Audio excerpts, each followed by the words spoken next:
Batman has to be my favorite hero because of how amazing he is. Kicking ass and how cool he is with the fighting scenes. I love the scenes and atmosphere that he gives off as a very menacing person that just wants good for Gotham. And moving on to my first ever Batman game, this was really exciting as the world drew me in, and playing as Batman in a type of sandbox world seemed perfect. Definitely did. This game is awesome. Yes, it has its flaws with Batman literally taking up a third of the screen and the Batmobile being just overused sometimes. There were also some bugs, but only a couple in my playthrough. Now, since I got that out of the way, Batman Arkham Knight does a lot of things right. Let's get started with the story. In the intro cutscenes, you could see scarecrows trying to take over the city as you cremate a Joker. No, seriously, you get to cremate the Joker. I love this intro because cremating Joker just gives you a sense of relief of some sorts, because the Joker was a very big threat in the other games and players just expect that he passed away and it's only Scarecrow that we have to worry about. But Joker pops up later on, just in Batman's head. Batman has to learn to conquer him and defeat Scarecrow as he's spreading fear toxin into the city to fear him or something. Kind of feels stupid, to be honest, on why he's doing this, but I let it slide. The characters in this game are great. Batman is still a smart badass that stays optimistic throughout most of the trials and tribulations. The other characters really form a base to this game as they seem very important to the story. Also find it cool that they used really popular characters for Batman and Joker, as they use Kevin Conroy as Batman and Mark Hamill as Joker. Even Troy Baker makes an appearance, which is great. Story is an 8 out of 10 now for the gameplay. The gameplay has to be one of the best in any superhero games. The grappling hook that Batman has just elevates the gameplay by making it really fast, and Cape just makes Batman into a literal glider. These systems really work together to have a fun experience, with traveling as it seems exciting and fun to do. Gadgets that are used go great with the puzzle solving. Well, no duh, but what I mean is that it fits very well within the Batman universe and feels authentic. The combat is what a lot of people were complaining about, as it was just pressing one or two buttons. But personally, I thought combat was badass with great combos and spice to it with the sound effects.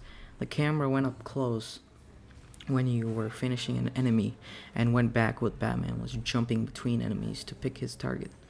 All of these systems work together to give an experience like you're in a movie. To the first hour, to the end of this game, kicking ass, you will feel like Batman. Gameplay is a solid 9 out of 10. Now for the world. The map in Batman Arkham Knight is surprisingly small, as it was one of the smallest in games.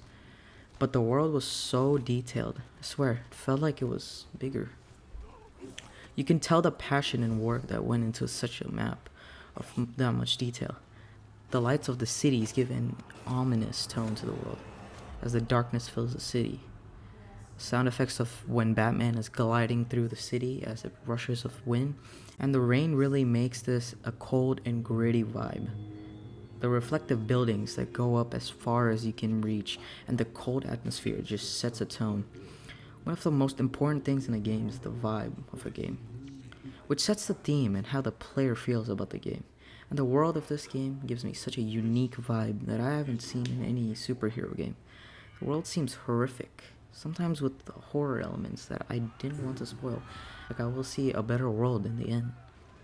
This just shows how heroic Batman is in this game, as he and the characters never lose hope and always find ways to defeat evil. This applies to the map, as the map just makes you lose hope because of the criminals and trashed up city, but Batman stands up as a beacon of hope. Side quest I just skipped. Just didn't seem that important to me because it just felt like a chore, but I don't know. For the world, I have to give it a solid score of 10 out of 10. Just amazing. And moving on to the Batmobile. Now you might be wondering why I made a different segment when I could just cover it in the gameplay.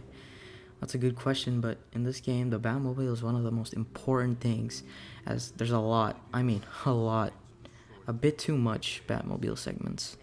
The start of the game, the Batmobile is an amazing addition to the game because of the tank fights and how Batmobile is used with its versatility.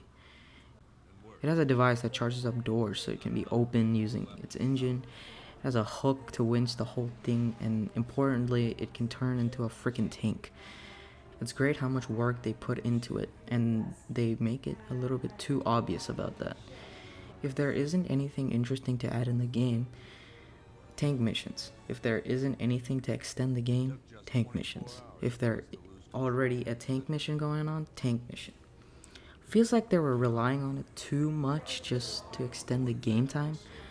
I like most of them where you have to fight the little tanks, though it is a little repetitive. I'm mostly talking about the big tanks where they will two-shot you with a fucking aimbot software. They're so annoying because they are too intense and just too slow. I spent 20 minutes on this one mission where they had fucking 5 of them. Who thought this was a good idea? It's boring, slow, nerve-wracking for no reason, and just plain repetitive. If you want someone to enjoy a feature in a game, pace it well with the story. For the Batmobile itself, I have to give it a 10 out of 10. The Batmobile is amazing and really fun, but the levels go with it has to be a 6 out of 10. Just disappointing. I'm moving out to the graphics. The graphics in Batman Arkham Knight was way ahead of its time, and my game performed so well even though I played it on an Xbox One. The glistening rain, the huge buildings in the distance, the amazing lighting to give out an atmosphere, the character design and the detail just to add up to an amazing looking game. Even Gotham Knights struggles to look as good as this game. And for Lord's sake, it's a game that's supposed to release later this year. The graphics of a game stays no longer than a year or two, but the style stays forever. The graphics have to be a 10 out of 10. Conclusion: Batman Arkham Knight offers a lot as a Batman game, with its story and amazing features, with some flaws, but mostly a really solid and clean Batman game that gives off a vibe I've never seen. I certainly recommend checking out this game, and it still stands in 2022, after 7 years. My score for Batman Arkham Knight has to be an 8 out of 10. In general, Batman Arkham Knight is worth checking out if you have to scratch an itch for a Batman game or have just a great adventure. Last bus crossed the city limits an hour ago. I'm just glad my little girl got out.